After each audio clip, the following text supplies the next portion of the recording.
Welcome back. Today I have another decisive result in the 2024 Chess.com Daily Chess Championship. If you're new to my channel, I'm not a titled player or a chess coach. I'm just a random person trying to get better at chess. And if you're not familiar with the 2024 Chess.com Daily Chess Championship, that was a huge tournament with over 63,000 people at the beginning, but now we're down to just over 4,000 divided into groups of 12. And this is the second round. And in this group of 12, I was rated pretty low compared to everyone else in the group, so I knew that my chances would be slim. I already did a video in which I covered the loss that I had to the person that's rated the highest in our group right now, and in that one I also covered some of these wins that I had against some of the lower rated players, and I now have another loss that I'm going to go over in this game. But first I want to know, did any of you get to see the eclipse? In case you haven't been paying attention to the news, there was a full solar eclipse on Monday, and where I live is directly in the path of it. But it was cloudy here, so we didn't get to see it. Full disclosure, I'm recording this the day before the eclipse, so I don't know if it's going to be cloudy tomorrow or not, but it's supposed to be. But by the time this video comes out, we'll already know whether you got to see it or whether I got to see it, so let me know in the comments. I have already looked at this game in order to make this review as short as possible, but I'm going to try to figure out where I went wrong in this game. Since I played with 71% accuracy, my opponent played much better. They just had the one miss that was here at this point in the graph where I blundered and then they didn't catch it. But then just a couple of moves later, I blundered again and they did catch that one.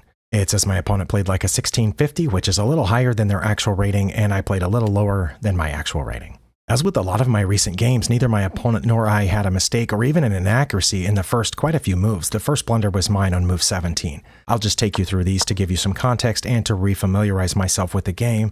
It's been a few days since this ended, and we did get a Caro-Kann defense. We played book moves out to about move 7, I think. A couple of more moves here were book moves, and then when my opponent got this bishop out, I don't know what a book move would have been here, probably castling or getting this knight out. I just was worried about this pawn coming forward, so I just went ahead and took it, which the engine says is excellent, and we played, again, several more moves before anybody messed up at all. These were all best moves. That was among their best. We're still dead even.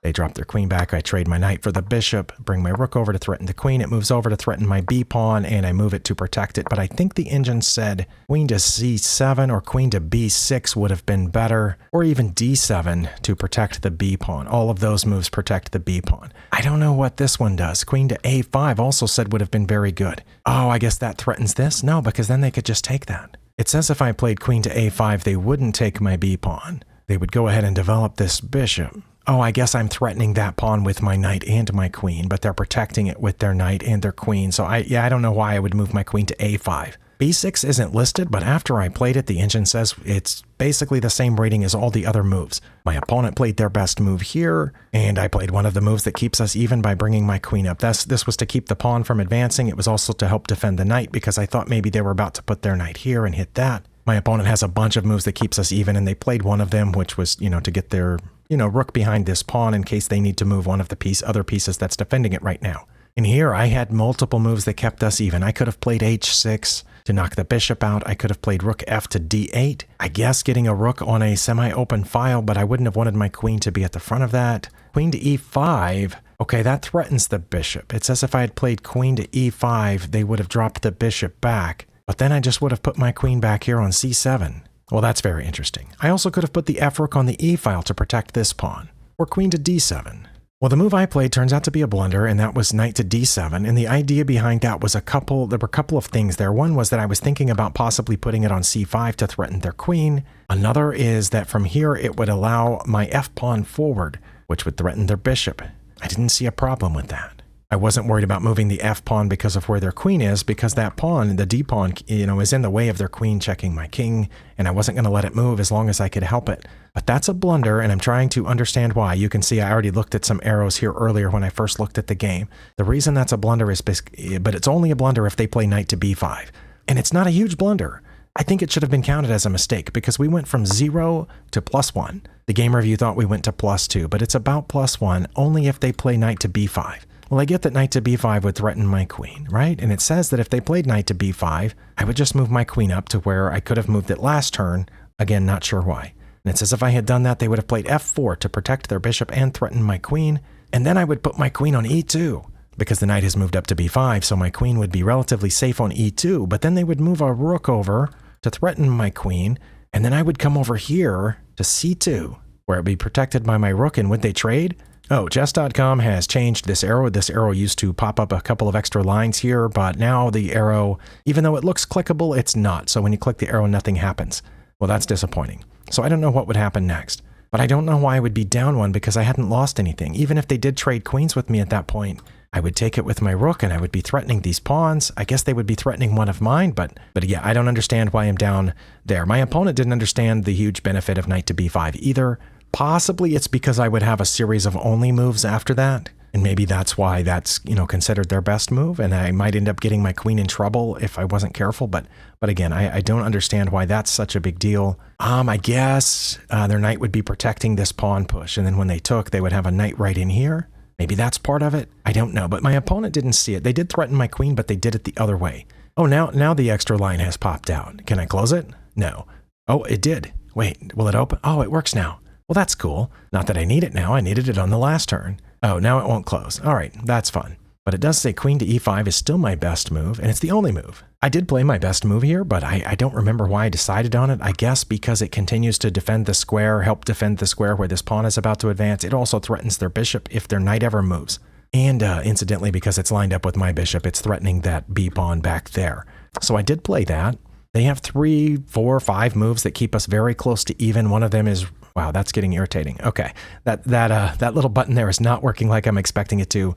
They did play one of their 3 best moves here, which is to line this rook up with my queen. And I already have the arrow here from when I looked at this before. It says my only move is to put my knight on c5, where it threatens their queen, but it can also trade there. And it says they wouldn't trade. They would put their queen over here on g3, where I would take the queen. I don't know if they would or not. They might check me. And if they checked me, then their rook would be facing my queen. And I would have to get out of check, and then they could take my queen with their rook, and then I could take their queen, and then they could take my knight, and I could take their knight and be threatening their bishop. So yeah, I don't know how I was supposed to pick that, but I played queen to b8, which it looked like a safe square. But that is a blunder that puts us down almost -2. It's only a big deal if they take this pawn. Okay, I'm supposed to keep protecting this pawn. And that's why it says to leave my queen there and play knight to c5. Because is queen to g3 their only move at that point? No, it's not. Yeah, it says they could just take my knight. And again, I don't know why they wouldn't just check. How bad would that be if they just checked? Well, that would be really bad. I would just take the knight. And then they would take my queen. And then I would take their queen. And they would bring their rook down to here. Oh, and then I could take their bishop. Okay, so I would come out of that 6 points ahead. Oh, okay. Well, I don't understand chess, but apparently I was supposed to just leave the queen there. Well, I didn't want to, and I moved it here, and that turned out to be really bad. And my opponent did see the undefended e-pawn, and they took it. Now it's threatening my rook. I have to move it. My best move is to move it. I did. My opponent's best move is to lock that bishop in place with the d-pawn. They did that. I'm at +2. I'm down. My opponent is up +2, and I only have one move that keeps us at +2, and that's a6.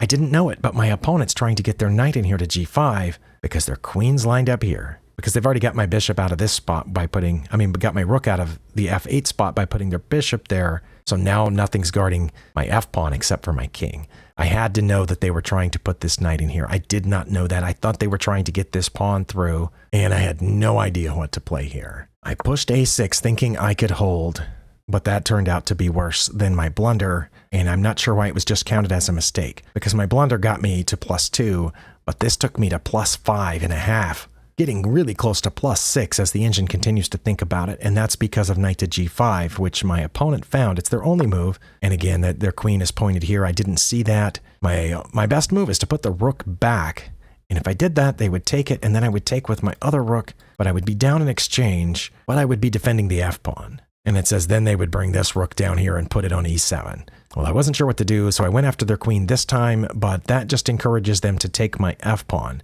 which is their only move here, and they did that, so I have to move my king over. Only legal move. Now here my opponent's best move would have been bishop to f6 to trade off those bishops, and it said my best move at that point would have been to take their rook with check, but it would have been in a mating sequence, but they didn't see that. They dropped the queen back, not sure what to do, I guess. I thought I was about to get mated here, so I thought about giving myself an escape route. It says h6 is better. I thought if I played h6, they would just check me, and then I would have to go up.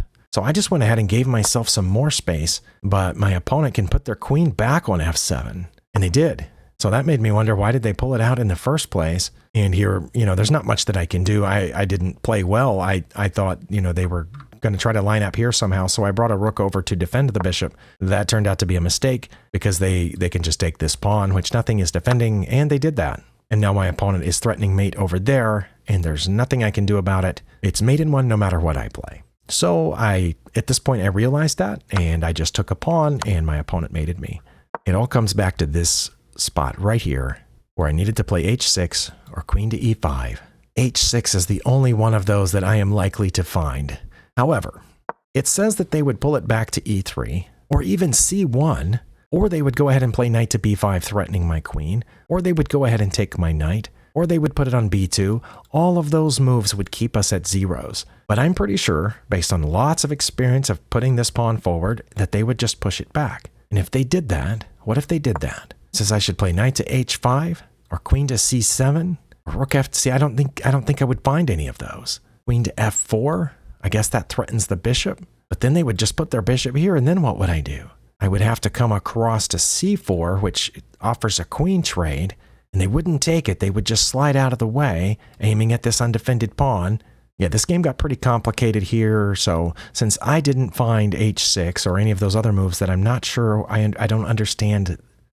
Well, anyway, I didn't want this video to be very long, but clearly I don't understand exactly why my blunders were blunders, except what they have ended up allowing. In this first one, I don't understand how it gave the advantage. It's the second one that actually, because we're back to zeros here, and again, I was worried about that rook, but I shouldn't have played it. I should have threatened the queen instead. And again, I only understand that it's a blunder because of what happened after that, and I don't understand how I should be able to find that. They're just going to move their queen, right? Well, it says that they can. They can just play queen to e3 or queen to g3. Oh, and now it says I wouldn't take their queen if they played queen to g3. Earlier it said that I would, but they might just take the knight. If they take the knight, then I'm going to take their bishop. See, if they take the knight and I take the bishop, then they're going to put the knight back where it was, and then I'm going to scoot up to h4. Yeah, I don't think I would have found that either, but if any of you have some tips that would help me to see that knight to c5 would have been the best move here, let me know. But anyway, that's how this tournament's going. Back to the tournament page. I was rated number 9 or 10 when this thing started, and I'm back to there. Even though the person who's now rated ahead of me is, has a lower rating than me in daily chess, and they've timed out on a couple of games. The player with the highest rating in this group timed out against me and gave me a win, but they still have more wins overall than I do. So, thank you for spending your time here. Don't forget to let me know in the comments if you saw the eclipse and where you saw it from, and I'll see you next time.